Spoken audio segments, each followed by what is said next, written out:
आज की इस वीडियो में मैं आपको बताऊंगी कि आपको अपने ब्लॉग पोस्ट की यूआरएल कैसे बनाने चाहिए। ये बहुत ज़रूरी और बहुत इम्पोर्टेंट है, क्योंकि जब आप अपना ब्लॉग बनाते हैं, ब्लॉग बनाने के बाद आप क्या करते हैं, उनमें आर्टिकल पब्लिश करते हैं। हर एक आर्टिकल की अपनी एक यूआरएल होता है, जिसे हम परमालिंक भी कहते हैं। जिसे हम कहते हैं कि उस आर्टिकल का एड्रेस, वेब एड्रेस होता है यूआरएल। और ये बहुत इंपॉर्टेंट चीज़ है, बहुत छोटी सी चीज़ है, इसलिए बहुत सारे लोग इसे इग्नोर कर देते हैं। लेकिन आपको इग्नोर नहीं करना है। क्यों नहीं करना है, इसका मैं आपको एक वैलिड रीजन बताती हूँ। देखिए, जब आप अपना ब्लॉग बनाते हैं, उसमें आर्टिकल लिखते हैं, तो आपके जो गूगल पे रैंक होते हैं वो क्या होते हैं, वो आर्टिकल ही तो रैंक होते हैं ना। आर्टिकल ही तो आपके ब्लॉग की एसेट है, जिससे आप पैसे कमाते हो। किसी एक कीवर्ड पे आपने आर्टिकल लिखा, वो गूगल में रैंक हो गया, तो उस पे अगर ऐड चल रही है तो यूजर उस आर्टिकल को पढ़ने आ रहे हैं, वहां पर ऐड चल रही है, वहीं से आप पैसे कमा रहे हैं। तो आप ये बात ध्यान से समझिए, अगर ब्लॉगिंग एक बिजनेस है, तो उसकी जो ब्लॉग पोस्ट है वो आपके बिजनेस की एसेट है, जो आपको कमा के दे रही है पैसे, है ना। तो आपको उसकी हर एक चीज ध्यान में रखनी होगी। तो जो ब्लॉग पोस्ट का सबसे इंपॉर्टेंट पार्ट होता है, वो होता है आपके ब्लॉग का यूआरएल। अब यूआरएल क्या होता है, कैसे बनाना चाहिए, वो इस वीडियो में मैं कवर करने वाली हूँ। जब भी आप अपना ब्लॉग बनाते हैं, उसमें आर्टिकल लिख, फिर उस पोस्ट को आप गूगल सर्च कंसोल में इंडेक्स करते हैं। तो गूगल सर्च कंसोल में जब आप इंडेक्स करते हैं, तो वहां पर आप क्या सबमिट करते हैं, आपका यूआरएल ही तो सबमिट करते हैं। तो गूगल के पास आपके ब्लॉग के आर्टिकल की जो सबसे पहली चीज जाती है, वो जाती है आपके ब्लॉग का यूआरएल। अब आप समझ गए होंगे कि आपके ब्लॉग पोस्ट का जो आप यूआरएल बना रहे हैं वो कितना इंपॉर्टेंट है। वही रिप्रेजेंट करता है गूगल को कि आपके ब्लॉग पोस्ट में क्या है। तो आपको यूआरएल को बहुत ही ध्यान से बनाना चाहिए। तो चलिए जानते हैं इस वीडियो में कि कैसे आप अपने ब्लॉग पोस्ट का यूआरएल बनाते हैं। तो सबसे पहले, अगर आपका ब्लॉगर पे ब्लॉग है ना, तो आपको बाय डिफॉल्ट एक फॉर्मेट मिलेगा। लेकिन अगर आपका ब्लॉग वर्डप्रेस पे है, तो आप अपने ब्लॉग पोस्ट की यूआरएल का फॉर्मेट डिसाइड कर सकते हैं। तो क्या होना चाहिए वो फॉर्मेट, वो मैं आपको बताती हूँ। जैसे कि ये एक ब्लॉग है, इस ब्लॉग में मैं आपको बताऊंगी कि आपके ब्लॉग का जो यूआरएल होता है, जो परमालिंक होता है, उसका फॉर्मेट क्या होना चाहिए। तो सबसे पहले आप क्या करेंगे, आप अपने डैशबोर्ड में आ जाइए। डैशबोर्ड में आने के बाद आप सेटिंग पे आएंगे, सेटिंग में आने के बाद आप परमालिंक पे आएंगे। परमालिंक में आपको ये सारे फॉर्मेट देखने को मिलते हैं। देखिए, अगर आपका न्यूज ब्लॉग है ना, तो अगर आपका न्यूज ब्लॉग है तो फिर आप उसमें डेट कवर कर सकते हैं। लेकिन अगर आपका एक नॉर्मल ब्लॉग है, तो आपको क्या करना है, आपको ये जो पोस्ट नेम दिख रहा है ना, पोस्ट नेम, यहाँ पर सिंपल आपका क्या रहेगा, जो आपका डोमेन रहेगा वो रहेगा, प्लस जो आपका मेन कीवर्ड रहेगा, जो पोस्ट का नेम रहेगा वो रहेगा। तो ये जो पोस्ट नेम है ना, आपको इसको सिलेक्ट कर लेना है। वैसे तो नॉर्मली आप लोगों ने सिलेक्ट करके रखा होगा। और यहाँ पर मैं ना अपने यूट्यूब चैनल में वर्डप्रेस का पूरा कोर्स बना चुकी हूँ। तो वर्डप्रेस सेटिंग अगर आपने सही तरीके से नहीं की है, तो यहाँ पर आप देख सकते हैं, यहाँ पर वर्डप्रेस का मैंने पूरा फ्री कोर्स बनाया हुआ है। तो इनको देख के एक एक चीज आप चेक कर लीजिए। ठीक है, यहाँ पर मेन इंपॉर्टेंट पार्ट था परमालिंक, वो मैं आपको बता रही हूँ, उसका फॉर्मेट और उसके आगे आपको कैसे बनाना है, वो सारी चीजें भी मैं इसी वीडियो में आपको कवर करके बताऊंगी। तो सबसे पहले मैंने आपको बताया, परमालिंक का जो फॉर्मेट होता है वो क्या होता है, पोस्ट नेम। आपको पोस्ट नेम पर सिलेक्ट करना है और इसको सेव चेंज पर क्लिक कर देना है। तो अब आप जो भी आर्टिकल लिखेंगे, जो भी आर्टिकल आप पब्लिश करेंगे, उसका डोमेन नेम प्लस आपका जो पोस्ट नेम है, मतलब जो आपका मेन फोकस कीवर्ड क्या रखना है, वो मैं आपको बताती हूँ। तो ये ऐसे सिलेक्ट करना है, तो ये रहेगा, ये सिंपल रहेगा, शॉर्ट रहेगा। जितना शॉर्ट रहे, जितना टारगेटेड रहे और जितना एकदम क्लियर रहे, वही सारी चीजें अच्छी हैं। आपको अपने परमालिंक में बहुत सारी चीजें इंक्लूड नहीं करनी है ना। अब देखिए, अब आप आ जाइए यहाँ पर। अब मैं आती हूँ यहाँ पर पोस्ट पर। ठीक है, पोस्ट में देखेंगे यहाँ पर कोई भी पोस्ट नहीं लिखी है, यहाँ पर मैं आपको बताती हूँ।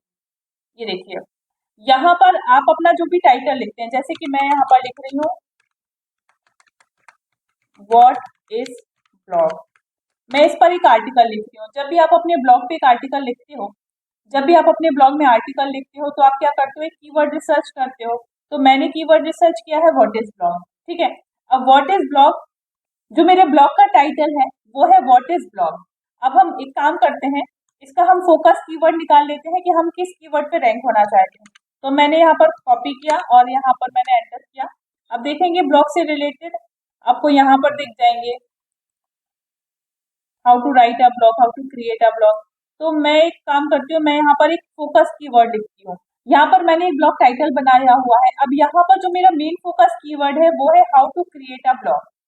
बट इस कीवर्ड पे मैंने अपना एक टाइटल बना दिया कि ब्लॉग क्या है और how to create a blog in 2024। लेकिन जो मेरा मेन फोकस कीवर्ड है वो है how to create a blog. तो मेरे ब्लॉग की जो परमालिंक होगी वो क्या होगी, सिर्फ ये मेन फोकस कीवर्ड ही होगा। अब यहाँ पर जाएंगे, यहाँ पर एड्रेस इस मिनट पे जाएंगे, यहाँ पर मैं टाइप कर दूंगी ये how to create a blog, ये मेरे परमालिंक हुई। मैं परमालिंक में पूरा टाइटल नहीं दे रही हूँ, जो मेरा मेन फोकस कीवर्ड है ना वही परमालिंक होगा। तो यहाँ पर मैंने परमालिंक में सिर्फ अपना मेन फोकस कीवर्ड लिखा है, ठीक है। अब अगर आपका कोई हिंदी ब्लॉग है तो देखिए मैं यहाँ पर बता देती हूँ। अब जैसे कोई आपका हिंदी अब जैसे कोई आपका हिंदी ब्लॉग है, तो हिंदी ब्लॉग में कैसा होता है मैं आपको बताती हूँ, जैसे कि ब्लॉग क्या है और ब्लॉग कैसे बनाए। आप इस तरह से लिखते हैं। हाँ, इसमें आप क्या करते हैं, थोड़ा सा कुछ इंग्लिश हिंदी मिक्स कर देते हैं। जैसे ये ब्लॉग को हम इंग्लिश में ब्लॉग लिख देंगे, ब्लॉग क्या है तो हम इसको इंग्लिश में लिख देंगे, ब्लॉग क्या है, ब्लॉग कैसे बनाए। अब इसमें आप ध्यान से समझिएगा, यहाँ पर जो जो हिंदी ब्लॉग बना रहे हैं वो बहुत ज्यादा गलती और उनको कंफ्यूजन हो रही है कि उनकी मिस्टेक कहाँ हो रही है। तो देखिए ब्लॉग क्या है ये मैंने टाइटल रखा था, लेकिन ब्लॉग कैसे बनाए ये मेरा मेन फोकस कीवर्ड है। इस कीवर्ड को कॉपी करके पेस्ट नहीं करना है। आपको क्या करना है, ये जो हिंदी में वर्ड है ना इसको इंग्लिश लैंग्वेज में लिखना है। कैसे लिखेंगे, ब्लॉग कैसे बनाए, ये होती है इंग्लिश लैंग्वेज, जो होती है इंग्लिश वर्ड की लेकिन लिखते हैं हम हिंदी, तो इसे हम इंग्लिश लैंग्वेज कहते हैं। इंग्लिश लैंग्वेज में आपको क्या करना है, आपको परमालिंक बनाना है। ये देखिए यहाँ पर ऐसे लिखेंगे ब्लॉग कैसे बनाए। अभी आप समझ गए होंगे 3 पॉइंट, है ना।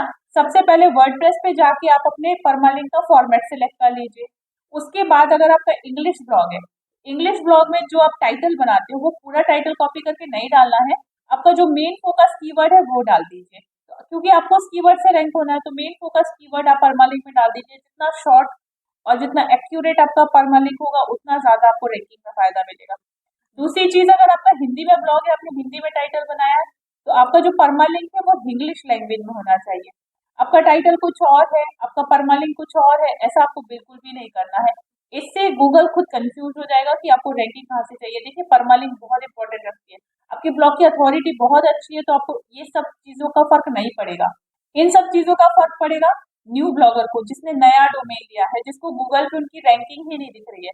तो उनके लिए मैं बता रही हूँ ये छोटी छोटी चीजों का ख्याल रखें। अगर आपके ब्लॉग पे ऑलरेडी बहुत ट्रैफिक है, आपका ब्लॉग बहुत अच्छे से ग्रो हो गया, तो ये छोटी मोटी चीजें इग्नोर हो जाएंगी, लेकिन न्यू ब्लॉगर के लिए नहीं होगी। तो अगर आपका न्यू ब्लॉग है तो आपको इसी तरह से यूआरएल बनाना है, और ये बेस्ट प्रैक्टिस है, आप इसकी हैबिट डाल दीजिए। अगर आपको ब्लॉगिंग में लॉन्ग टर्म चलना है तो ये बेस्ट प्रैक्टिस है, इसकी प्रैक्टिस इसी तरह से आप अपने ब्लॉग की यूआरएल्स बनाइए। अगर अभी तक आपने मेरे चैनल को सब्सक्राइब नहीं किया है तो इसे सब्सक्राइब कर लीजिए, क्योंकि ब्लॉगिंग से रिलेटेड मैं यहाँ बहुत सारी यूजफुल इन्फॉर्मेशन लेके आ रही हूँ। ब्लॉगिंग से रिलेटेड कुछ भी पूछना हो आप मुझे कमेंट करिए, मैं एक एक कमेंट पिक करके उस पर भी वीडियो बना दूँगी। तो आज के लिए इतना ही।